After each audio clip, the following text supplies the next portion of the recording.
تصویر نمیچرخونن که. تو سرچشمه هم که من زندگی میکردم تصویر بچه‌ها میچرخوندن دیگه. خیلی خوب. شوی پرچونه بفرمایید، با بهروز رویر هستیم. رد شد. تو سرچشمه هم که من زندگی میکردم مردم تصویر میچرخوندن، زنجیر میچرخوندن، دعوا میکردن، شلوار هم اونجوری هم میپوشیدن. اصل قضیه اینه که اون کلمه هر نسلی که میاد برای خودش میخواد فرقش رو با دیگران نشون بده، ضمن اینکه حرفای پدر مادرش زیاد اهمیت نمیده و میخواد خودش تجربه کنه و میخواد خودش فکر میکنه اون حالیشون نمیشه و فقط این حالیش میشه و مثلا سنش یا 14 ساله مثلا فکر میکنه این همه چی فهمیده، پدر مادرش نمیفهمن و اینا میخوان جلوی تفریح اینو بگیرن و همه این مسائل. یه جوری هم باید خودشون نشون بده. همش میگن we want to make a difference, we want to make a world a different place, we want to make a world a different place و این کلمات در میاد. شوی پرچونه بفرمایید، با بهروز رویر هستیم.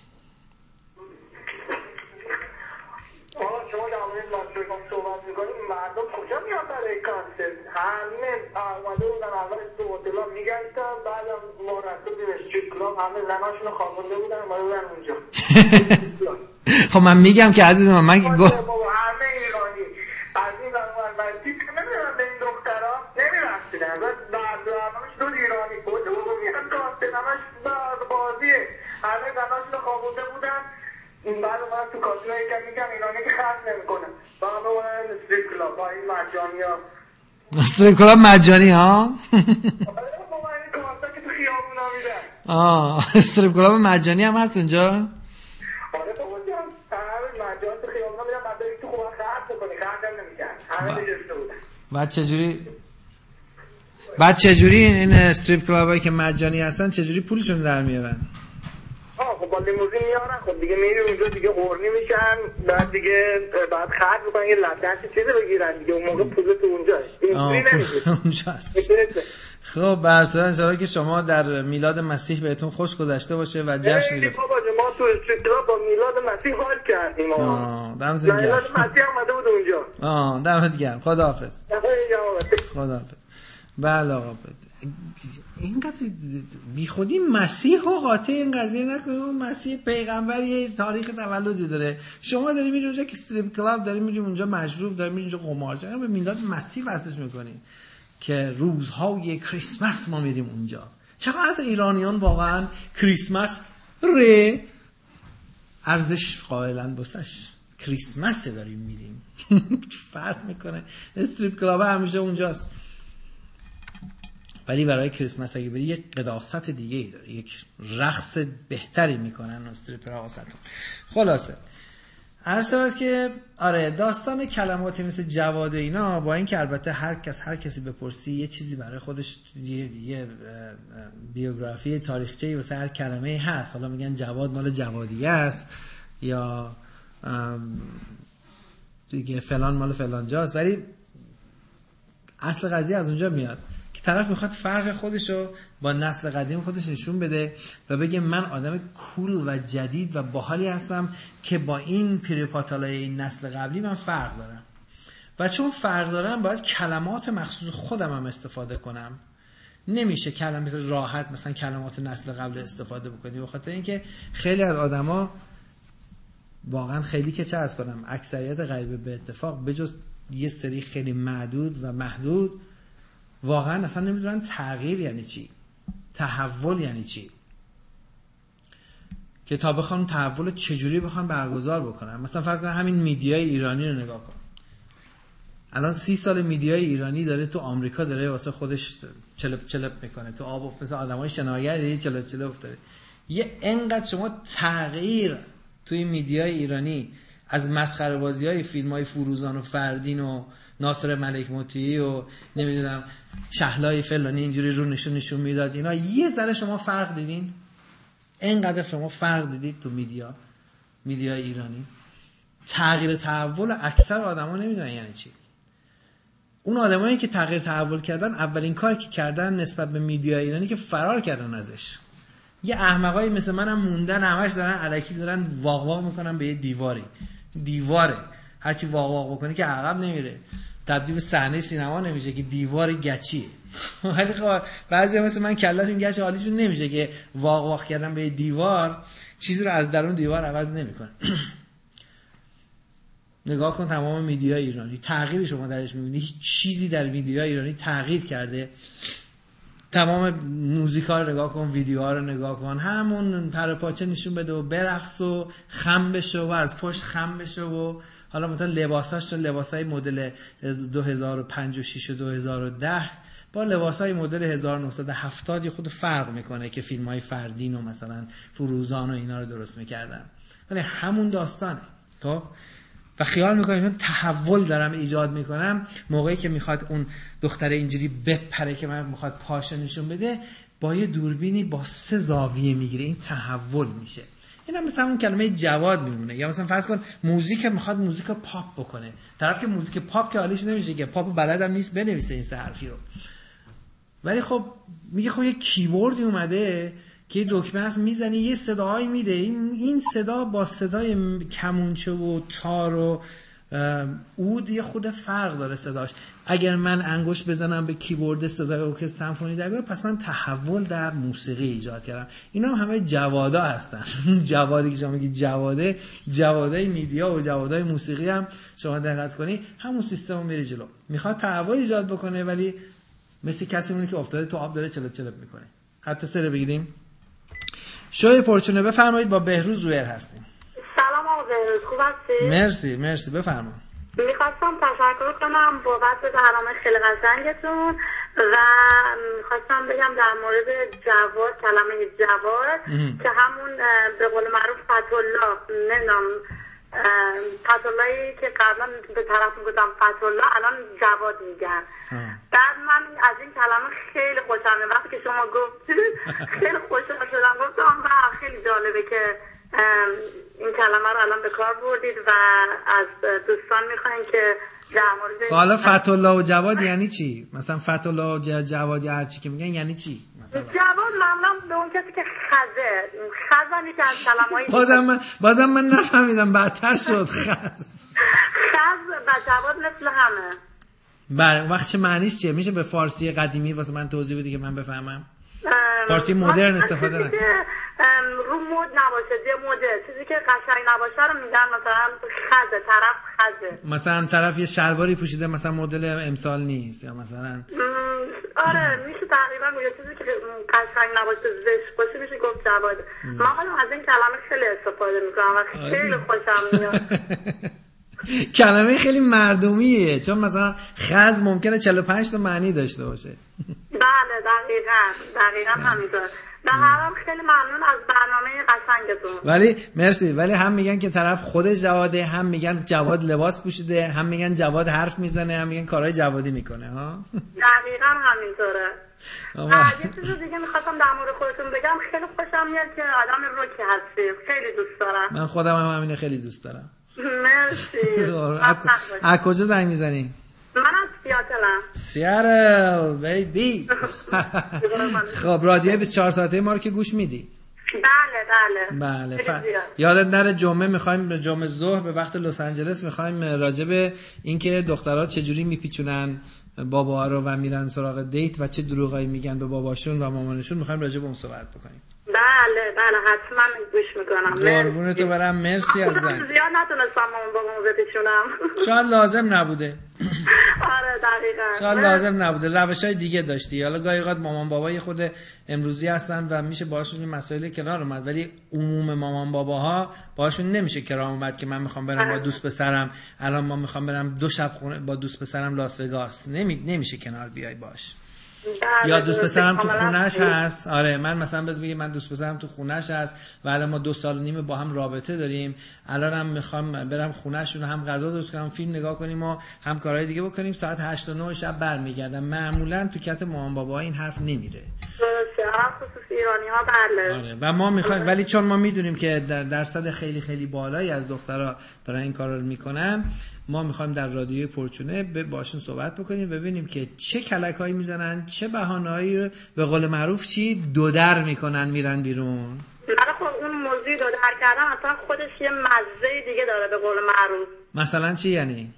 مثلا که دختر که اگه بتونه پدر و مادرش رو 2 دره کنه مزدش بیشتر از اینه که میگن 2 دره کرده. یعنی اگه راحت بهش از راحت‌تر بودنش خوب نیست، همین که 2 دره میکنی مزه دیگه ای داره. آها حواسو دارم، فهمیدم چی میگی. حالا انشالله مفصل اینو. پس شما یه لطفی بکن، برنامه ما جمعه ظهر هستش، بین 12 تا 2 جمعه شما زنگ بزن. اینجا نمیخوایم راجع به این زیاد صحبت بکنیم که برنامه ما اونجا خراب نشه. ما میخوایم که برنامه ساعت 10 تا 12 اگه لطف بکنی و به رادیوی پرچون زنگ بزنی ازت ممنون میشیم. قربان شما. مرسی. خدا نگهدار. مرسی ممنون. بله عرض شود که برای گرفتن گیتار مجانی در لس آنجلس و کالیفرنیای جنوبی کلاس‌های خصوصی ما داریم در مدرسه نیروان که شما میتونید هم کلاس به طور مجانی امتحان بکنید ببینید اصلا به درتون میخوره یا نه، و در سطوح مختلف و سبک‌های مختلف ممکنه فرض کن مثلا شما موسیقی رقص ایرانی میزنید ولی خب میخواید بهتر بشه، یا فرض کن پاپ میزنید، یا فرض کن راک میزنید ولی میخواید بهتر بشه. 3 سال تجربه دارین، یه چیزایی میدونید، چیزایی نمیدونین. همه ما اینطوری هستیم، یه مقدار تجربه داریم، چیزایی میدونیم، چیزایی نمیدونیم. با مشورت با معلمان مدرسه گیتار نیروان شما میتونید هم ضمن که گیتار مجانی هدیه میگیرین کلاس‌های خصوصی رو تجربه بکنید، ببینید شاید بتونید بهتر و بهتر بشید. برای مبتدی‌ها هم جای خوبی هست مدرسه ما، به خاطر اینکه کلاس‌های خصوصی است، معلم‌ها به محل شما میان و روش تدریس ما آکادمیک هستش. یعنی الکی نمیگه انگشتو بذار اینجا این میشه، این آکورد اینجوریه، انگشتو بذار اینجوری میشه. نوتو یاد میگیری، ریتمو یاد میگیری، اصول موسیقی رو یاد میگیری، ضمن اینکه آهنگارم که یاد میگیری. اگرم هر چی آهنگم خودت خواستی میتونی خودت بعداً بزنی با توجه به اصولی که یاد میگیری و در زمان کوتاه. این تلفن رو اگه لطف کنید دوستان بذارید برای گیتار مجانی. مدرسه گیتار نیروان 310 896 75 24 شماره تلفنش هست. 310 896 75 24 کلاس خصوصی گیتار همراه با گیتار مجانی. پروموشنی ما داریم در اورنج کانتی، تمام شهرهای اورنج کانتی، که شما میتونید اگر این کلاس‌ها رو استفاده بکنید هم گیتار مجانی هدیه بگیرید، گیتار هدیه بگیرید، همین که یک امپلیفایر که بتونید قشنگ صدای راک و هیوی متال هم از توش در بیارید. برای پروموشنی است که ما در اورنج کانتی داریم. بله بر صورت خط بگیریم، بازم میتونیم خط بگیریم. بله داشتیم صحبت میکنیم راجع به این که کلماتی مثل جواد، خز، نمیدونم دودر و امثال اینا کلماتی هستن که ورودش تو زبان از بیسوادیه و چون از بیسوادی میاد این کلمه از خود تجربه در میاد و چون این کلمه از خود تجربه در میاد بسیار سریع پذیرفته است. خط رو بگیرم باشه. گوشی خدمت نگهدار، گوشی نگهدار یه لحظه قطع نکن لطفا. چون از خود بیسوادی در میاد با کلمه با احساس خودش درست میشه و چون با احساس خودشون کلمه درست میشه به راحتی پذیرفته میشه توسط افراد مختلف. خیلی کسا هستن کلمه رو استفاده میکنن آدمای بیسوادی هم نیستن ولی خوشش میاد بگه یارو جواده. نمیتونه بگه این یارو کلاس نداره یا بگه این یارو عقب افتاده است یا بگه این یارو مثلا اینه اونه از هر معنی که تو جواد هست.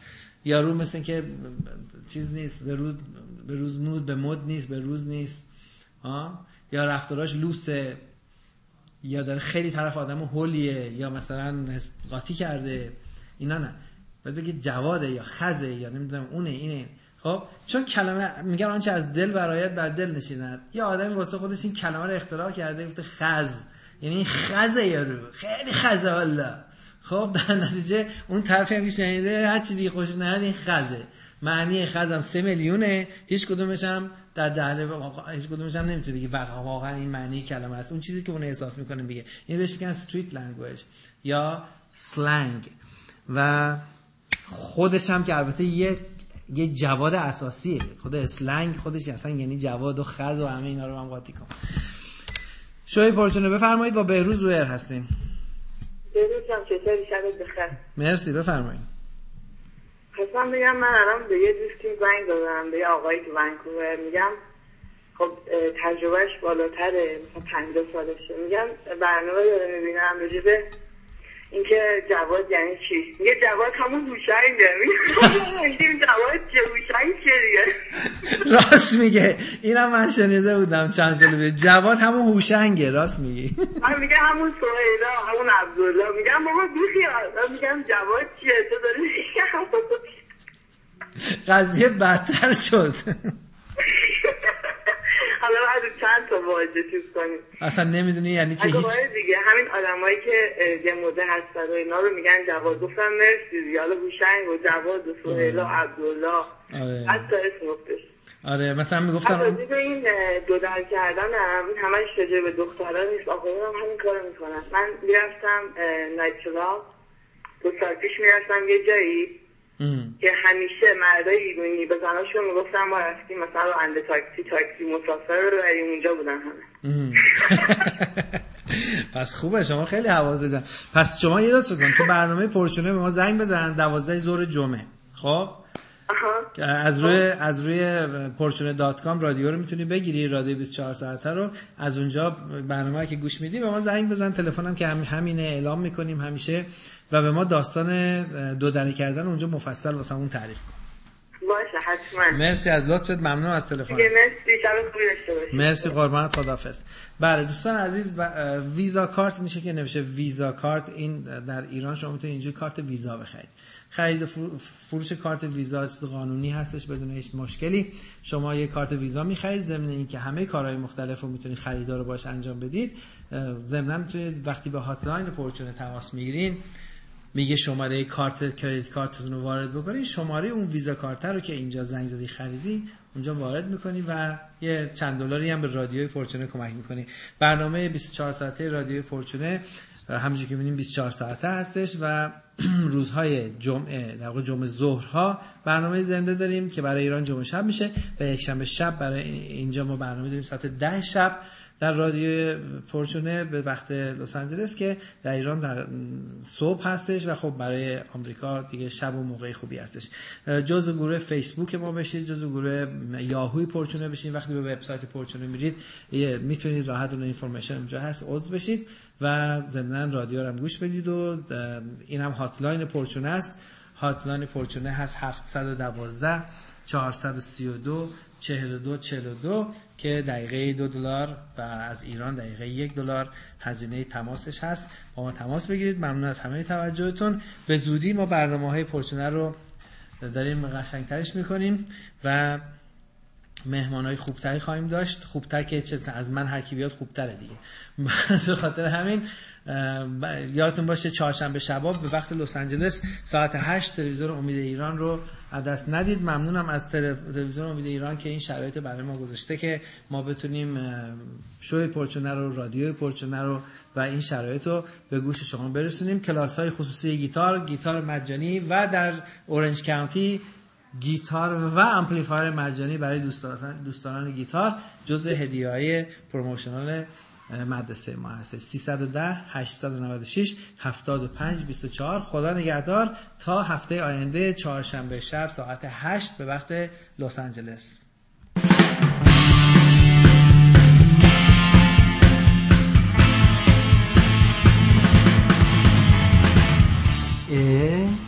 ماشاءالله. نه بابا چه دم در آوردی، من این مدتی نبودم. فکر کردی عمو رفته دیگه ها؟ خب حالا از این به بعد چهارشنبه شبا پرچونه در خدمت شماست. به امید دیدار.